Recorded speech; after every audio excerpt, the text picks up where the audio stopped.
Good morning. How's it all going? We're just laughing at Jairus because every time Jairus touches the computer, that video won't play. And we played it before he came in this morning just to make sure. We're going to get it to happen. It's a really fun bumper video, and we might see it at some point before the series is over. But we're not sure. How's everybody doing today? Cold enough for you? It's awesome. Love it. It's great fat man weather. You go outside like this and feel like, yes, this is my weather. Okay, that whole 60-degree thing on Friday was like, what was that about? That's just wrong. It's just wrong. All right? And all those people were like, hey, it's nice. I'm like, yeah, wait till tomorrow. And I was right. I'm glad that you're here this morning. It's good to be here. It's good to have a chance to come together as church, to worship together, and just to hear what God is doing. We kind of swung things around again today with the basketball. I can't remember if we announced it last week or not. We thought we did, but then I didn't think we did, but whatever. You figured it out. With basketball being on this side of the school, we decided that we're going to start using our old entrance again. So if this is new to you, then we normally used to come in through here, and we're just going to keep doing that.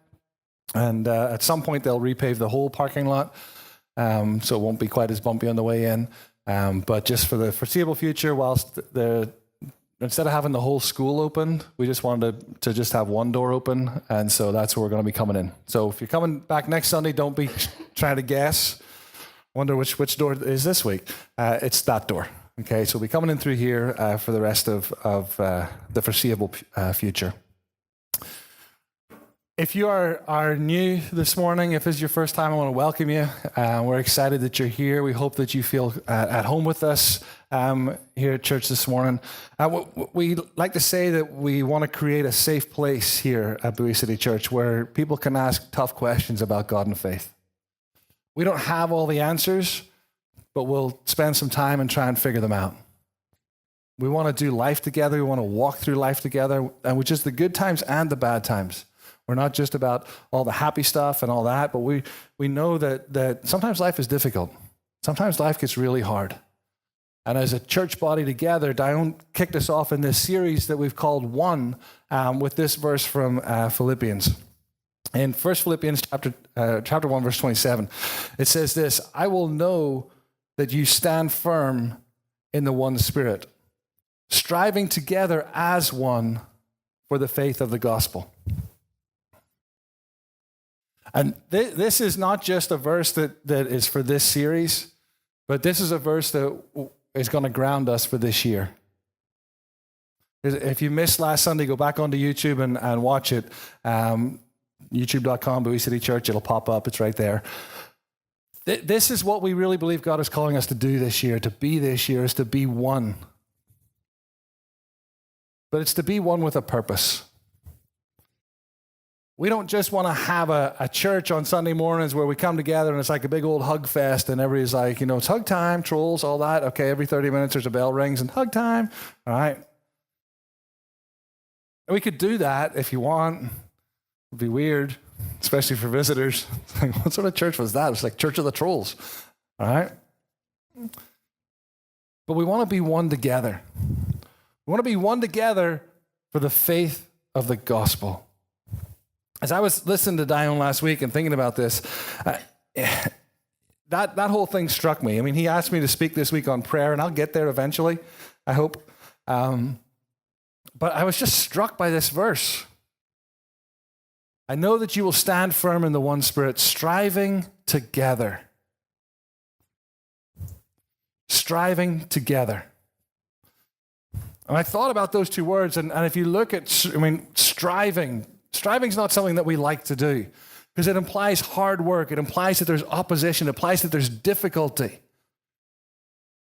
But instead of the opposition and the difficulty being so great that we just stop, when we strive together, we link arms and we keep moving forward. See, that's what the church should be. The church should be a place where we come together, where we link arms, where when you are hurting and you are tired, that the person beside you can lift you up. And not that we stand still, but that we keep moving forward. That we strive together, that we work together, that we look at the goal.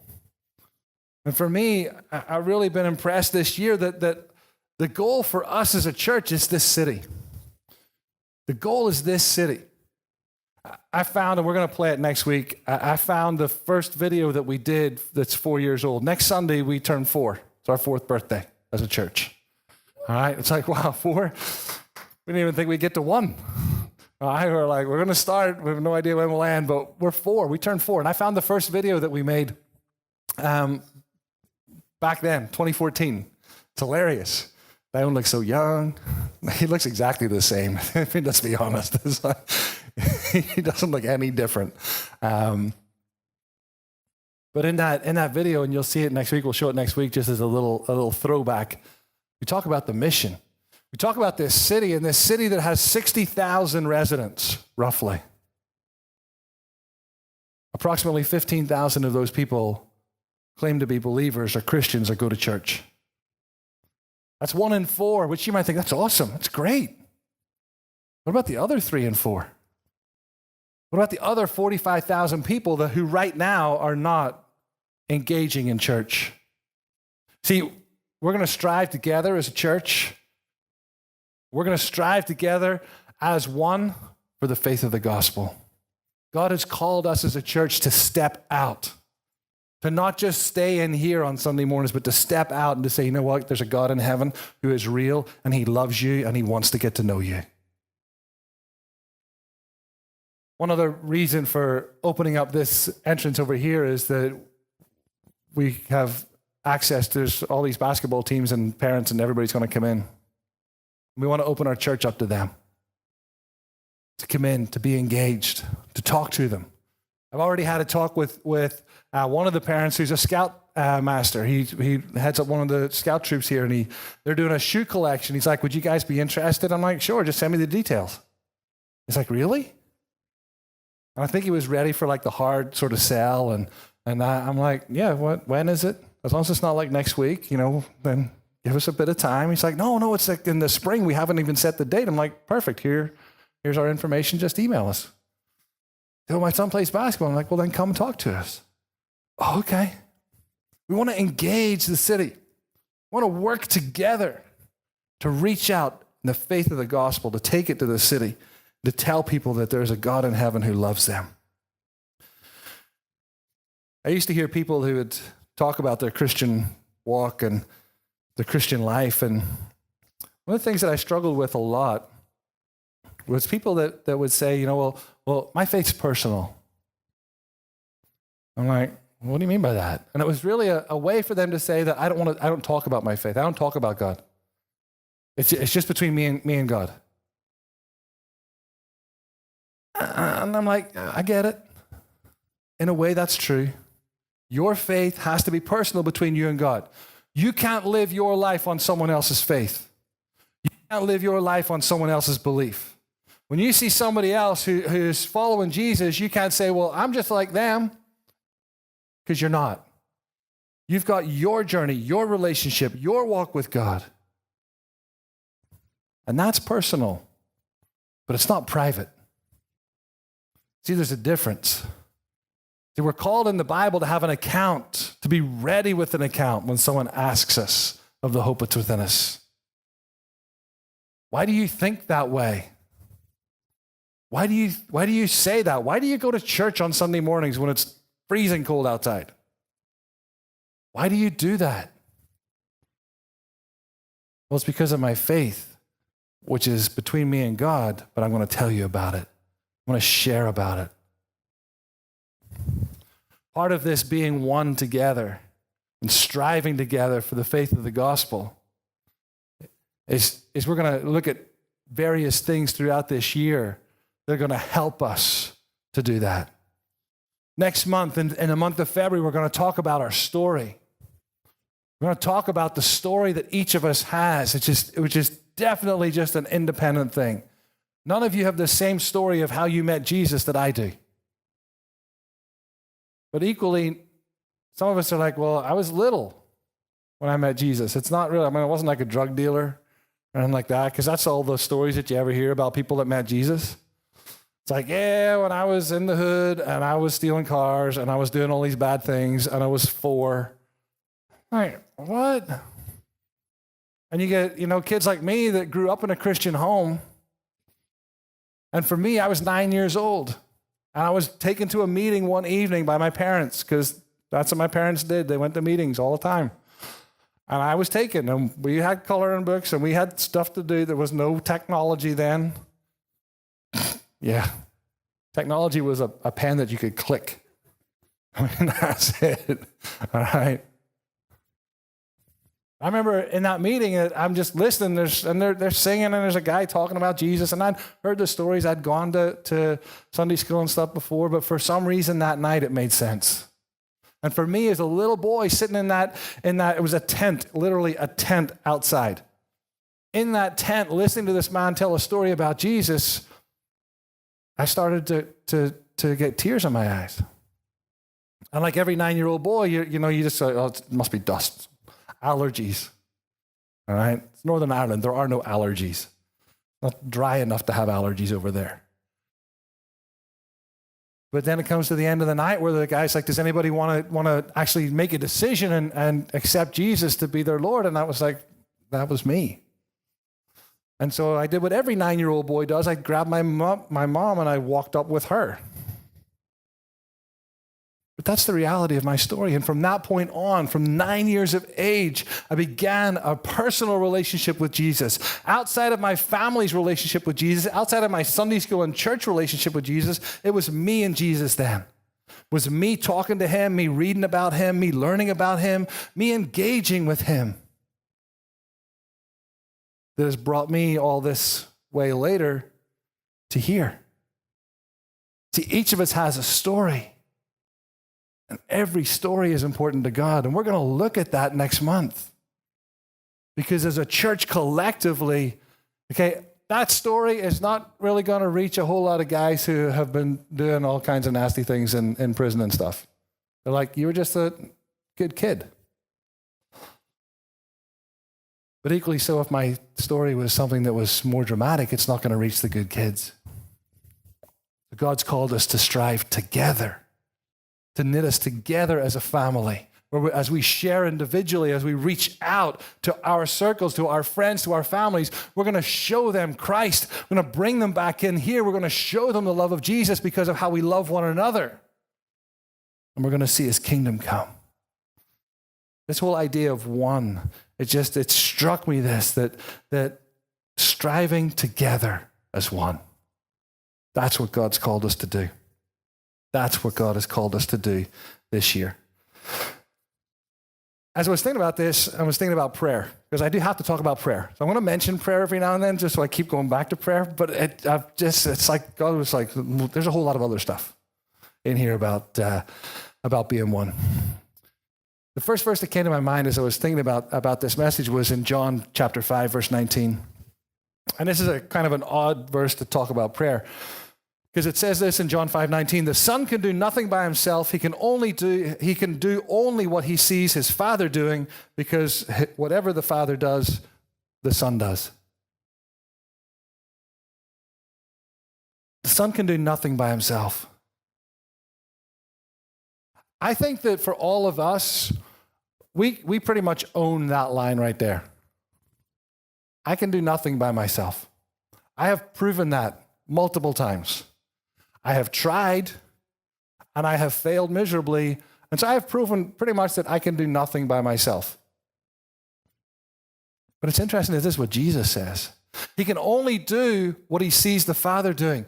When you read the New Testament, when you read the stories of Jesus, this man who walked 2,000 years ago, he walked around Galilee, he impacted people's lives, but he only did whatever he saw the Father doing. That fascinates me. Fascinates me that the Father and the Son have such a relationship that the Son only does what the Father does.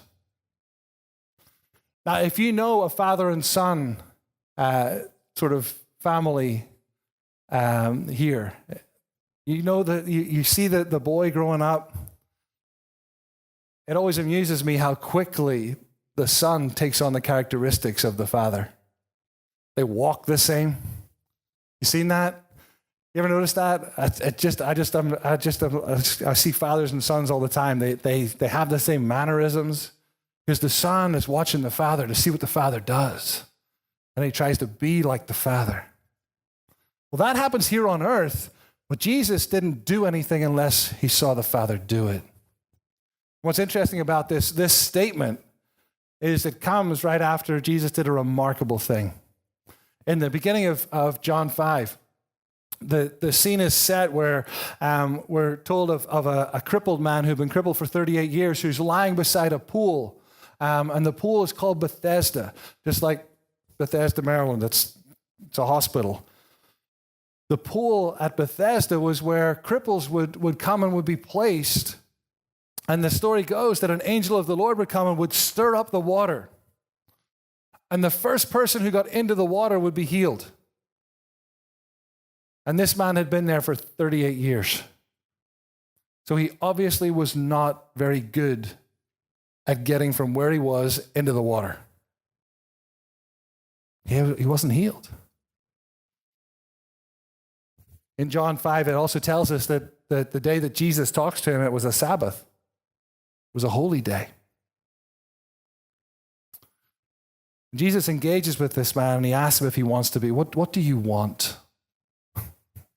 I've been crippled for 38 years, Jesus. I'm trying to get into the water. What do you think I want?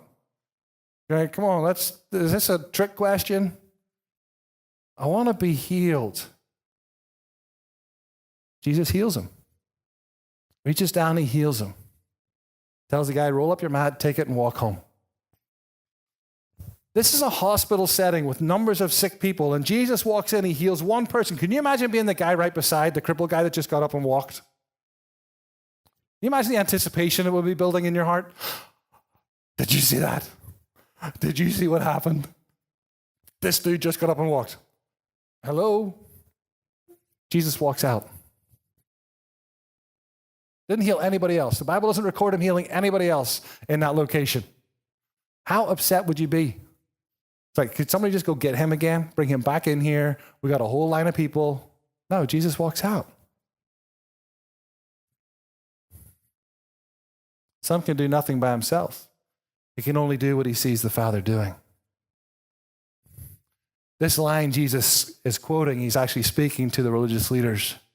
Because the religious leaders then meet this man and they chastise the man for carrying his mat. Because it's a Sabbath and that's technically work. I'm like, okay. Even the religious leaders probably knew that this guy who had been there for 38 years, they must have known him. And yet they overlook the fact that he is now walking.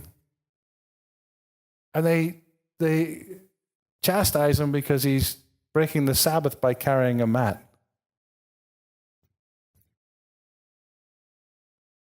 So when I saw that, I was like, wow, God, you know what? I would love for us this year to be chastised by religious leaders because we see God move and people break the religious laws. See, I want to see people that are set free and have people get upset because, well, we did it the wrong way. What do you mean we did it the wrong way? The King of Heaven comes in and touches someone's life, transforms their life, sets them free, gives them strength to get up and walk, heals them, does whatever is needed to be done, and you're upset because, well, you don't think that's how the Bible works anymore. I want the King of Heaven to come. I want God to be present with us.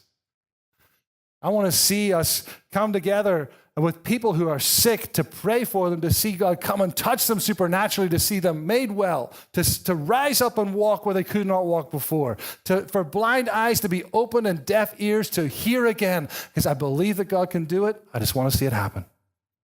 I want to see it happen here.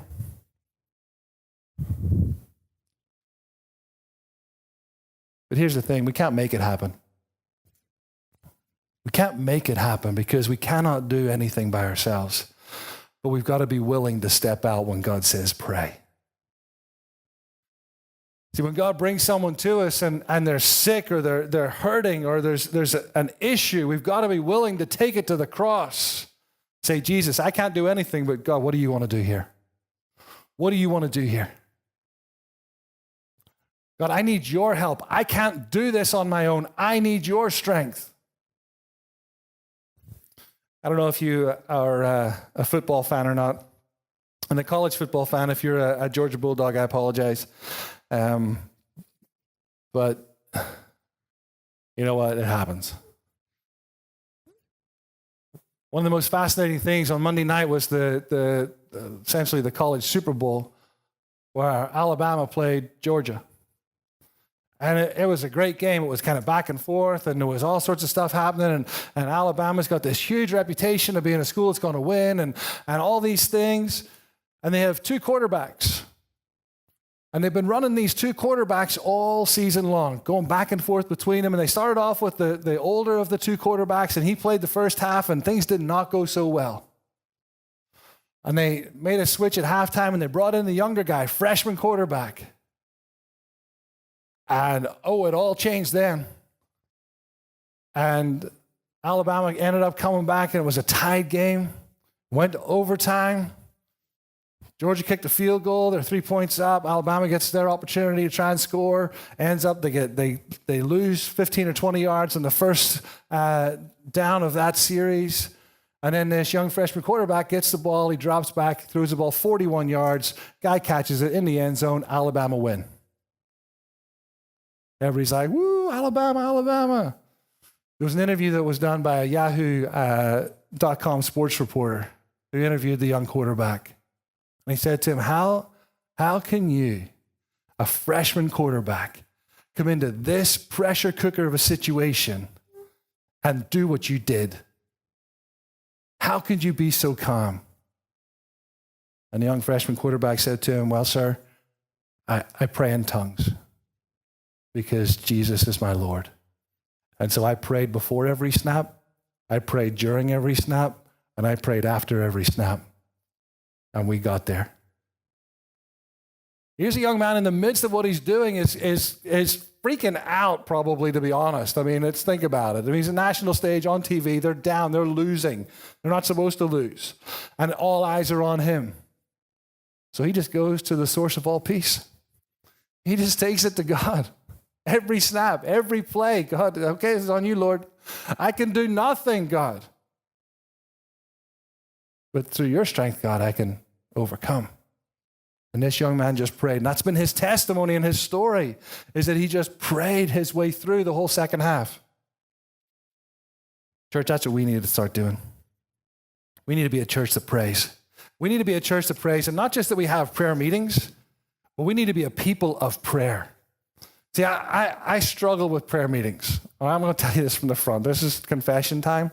All right? I just struggle with prayer meetings. Anybody else struggle with prayer meetings? It's okay. You can say it. I said it already, so it's okay. All right? I find them boring sometimes. I really do. And it's just like trying to stay awake. I used to have a prayer meeting at one of my old youth pastors, and it was like 7 o'clock on a Wednesday morning. I was a college student. I didn't even know there was a 7 o'clock in the morning. And we would all pray until one of the guys would fall asleep and snore his way through the prayer meeting. I just struggled with that. And then I started to read these verses of what Jesus did. He did whatever he saw the Father doing. In John 12:49, it says this, Jesus said, "For I did not speak on my own, but the Father who sent me commanded me to say all that I have spoken." Jesus didn't speak his own words. He heard what the Father said, and then he spoke them. In John 8:28, he said, "When you lift up the Son of Man, then you will know that I am he. And I do nothing on my own initiative, but I speak these things as the Father taught me." Time and time and time again, Jesus kept pointing back to the Father and saying, what I say comes from him. What I do comes from him. It's not me just making stuff up. I'm following someone else. I thought, what would it be like if we got up in the morning and you get up and you're kind of getting ready for the day and you check your phone, because everybody checks their phone now. It's the first thing we do. We don't even yawn first anymore. We have to check our phone first. All right, so you check your phone and bloop, up it drops, and there's God has just dropped a little honey-do list on your phone for the day. Because he has scheduled a number of appointments for you to have. He's got some people that he wants you to share with. He's got some folks in the office that he wants you to buy a coffee for because they have had a rough morning. He's got someone down here who has just gone through a loss. And he's got down here, just get him a note, write him a note. Don't send him a text. Actually handwrite a note. Drop it off to their desk. See, what would it be like if that's what could happen? If tomorrow morning, okay, and I know that it's a holiday or a vacation day for most of us, so it'll be a very short, probably be clean the house like your wife has asked you to do. That would be what God has written on your note. But what if God had said, I want you to go here, talk to this person. I want you to be ready to give an account here. I have things for you to do. I have called you. I have set up your day. I've got a whole plan. But God, I have to go to work. I know. I've involved that. I have people at your work. I have people who are going to come into your work who they need encouraged. They need shown some love. See, how bitter would you be about the traffic congestion on your way to work if God said, I want you to pray for the guy who's in front of you because his wife just walked out on him. But how do you know it's true? You don't. You're hearing what God is saying and you're doing what he's saying. We'll talk about that a little later. But what would it be like instead of us looking at, God, I'm going to be, it's all about me. It's not, oh, Jesus, it's not. It's all about them. It's all about the world. It's all about this hurting world that you have put me in to be salt and light for. So God, how can I engage in this world? How can I bring your kingdom in here?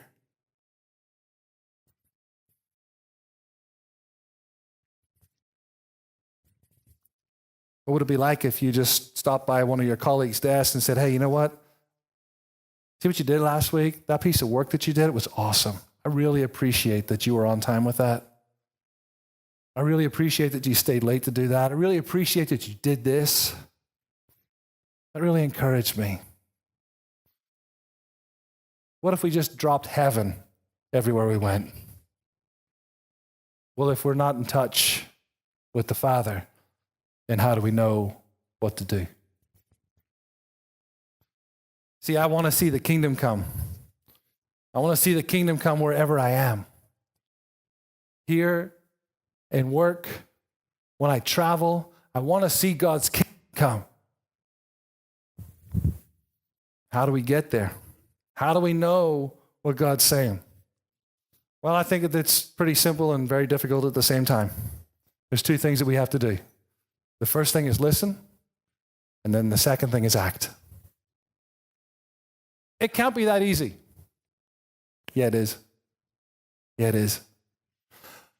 But what if I get it wrong? Newsflash, you're going to. Okay? It's not a what if. It's a what do I do when I get it wrong? We're going to get it wrong. We're going to make mistakes. We're going to not hear correctly. We're going to insert us into what God is saying. That's our human nature. Well, I'm sure that God would have said this. Well, he probably would have said something like that, but he didn't. How do we get to that point? How do we get to a point where we understand what God is saying and then we begin to act on it? In Matthew 10:27, it says this. Jesus says this about his followers. He says, my sheep listen to my voice. I know them, and they follow me.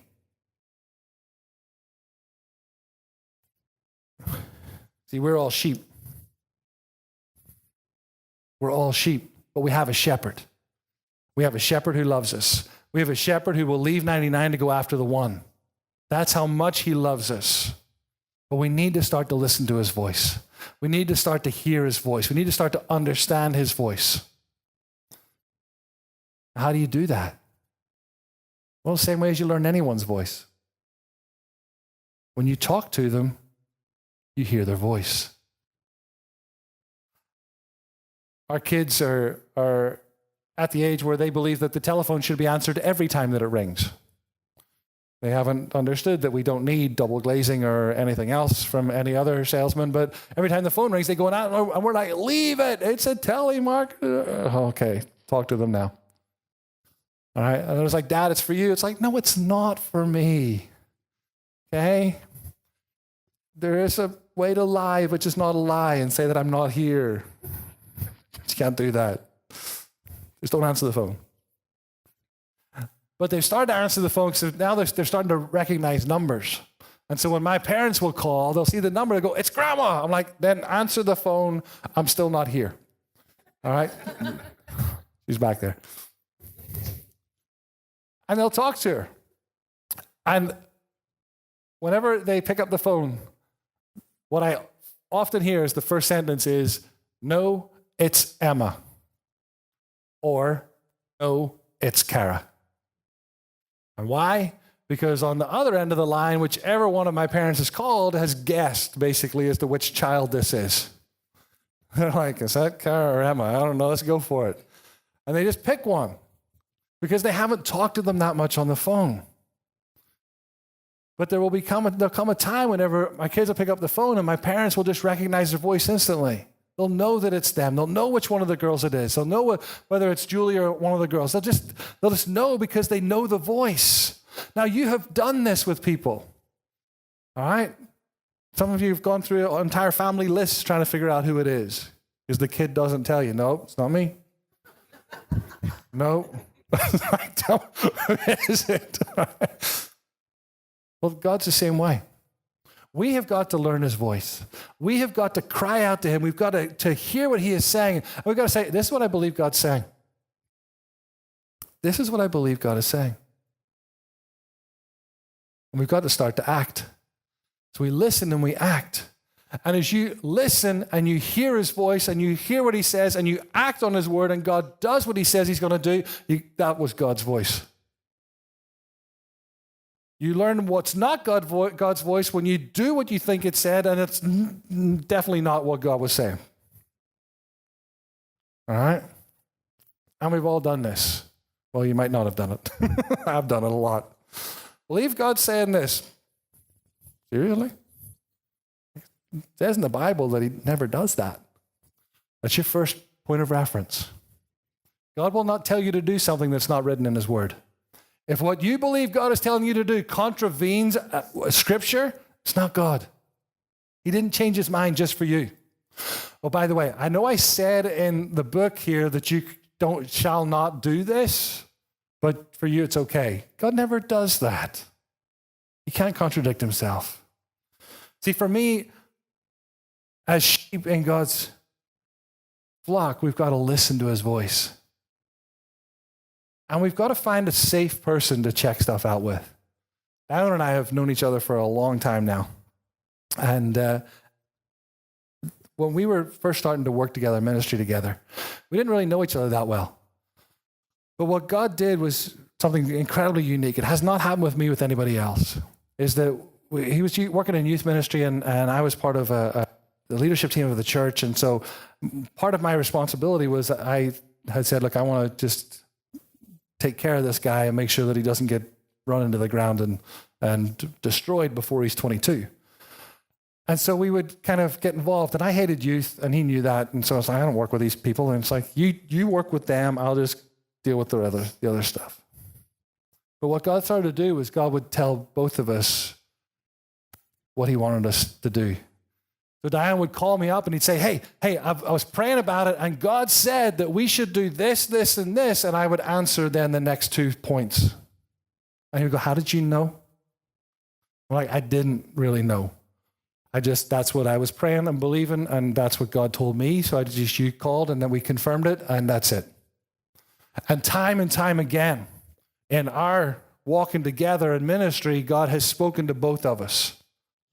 And part of our checks and balances is whenever we believe God's calling us to do something, it's like, well, what's God saying to you? When Diane came to me and said, hey, listen, God's called me to start this church. I said, yes, he has. He's called you to start the church. But he's called me to walk with you. And it happened at the same time. And it wasn't easy. It wasn't like everybody was like, yay, Bowie. People were like, what? Do what? You know how many churches there are in this city? Can we just join another one? Or can we go to Florida? That was a popular venue. It was like, maybe Jesus said Florida. Like, Jesus didn't say Florida. He said Bowie. I don't know why, he just did. See, church, we got to learn how to hear his voice. And this prayer comes into it. This is where being actively engaged with God is what we need. Because one thing that I have thought about in terms of if God in heaven spoke to Jesus and said, do this, say this, do this, say this. In this situation, I want you to bring this. I want you to draw on the ground and show this illustration. If God in heaven did that every time with his son, then God in heaven was actively engaged with his son at all times during the day. Well, Jesus said, I want you to be just like me. And so if God is going to be actively engaged with his son, then he wants to be actively engaged with us at all times during the day. Not just at a special time in the morning when you get up and you do your quiet time and you read and you pray. That's awesome. Keep doing it. Go for it. But don't then go, check, did that, and then get in the car and curse at the guy in front of you the whole way through DC. Nobody own up for that? See, we can't live our lives where we check a box saying, I did my quiet time. Okay, it's like the Bible app, all right? How many of us have started trying to read the Bible in a year with the Bible app, and it tells you every day that you're a loser? It's just me. It's like, you are 5 days behind. It's like, it's this January 12th. How can I be 5 days behind? I've started doing 2 through the year or through the Bible in a year on the Bible app in the hope that I will finish 1. Trying to hedge my bets. But we do that. We check it off. Oh, I read the Bible today. I prayed today. And then we go and we live our lives exactly how we want to live our lives.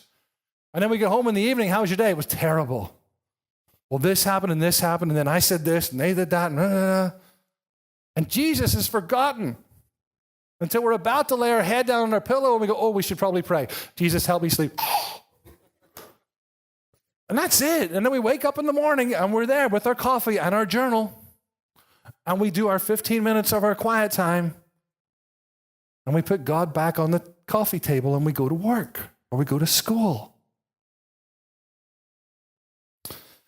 See, God wants to be actively engaged and aware of everything that we're doing at all points during the day. And for us, our response is to engage back. Our response is to be engaged back.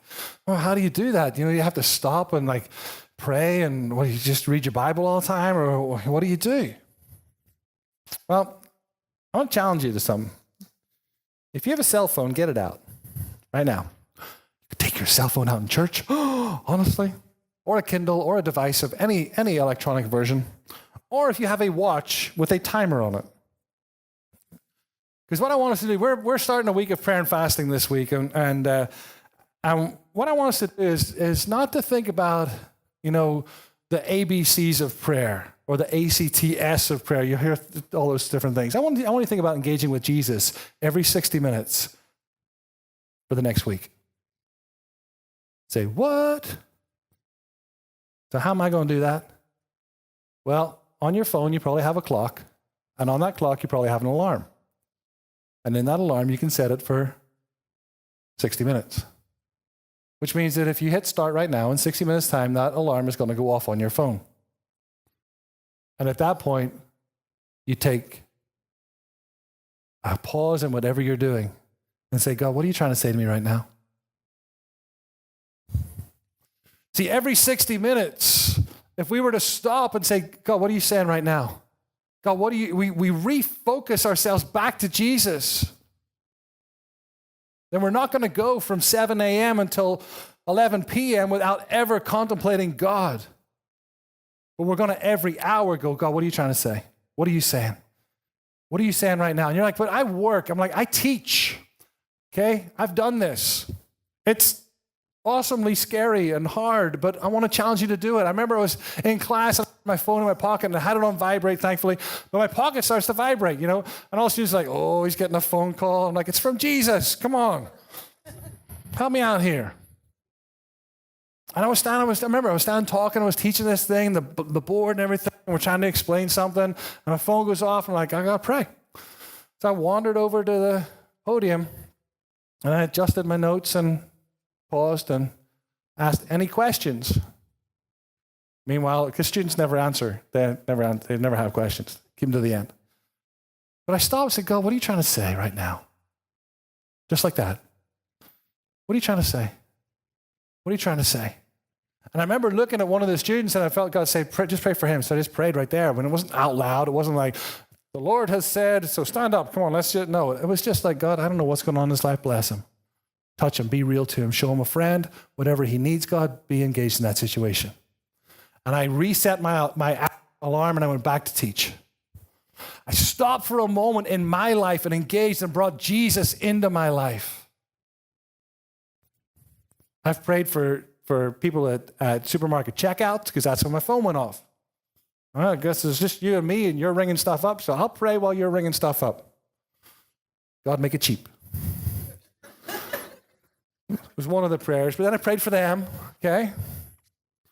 You see, if we're going to live lives that follow what Christ showed us how to do, then we got to figure out how we can live our lives where we're constantly doing what God says.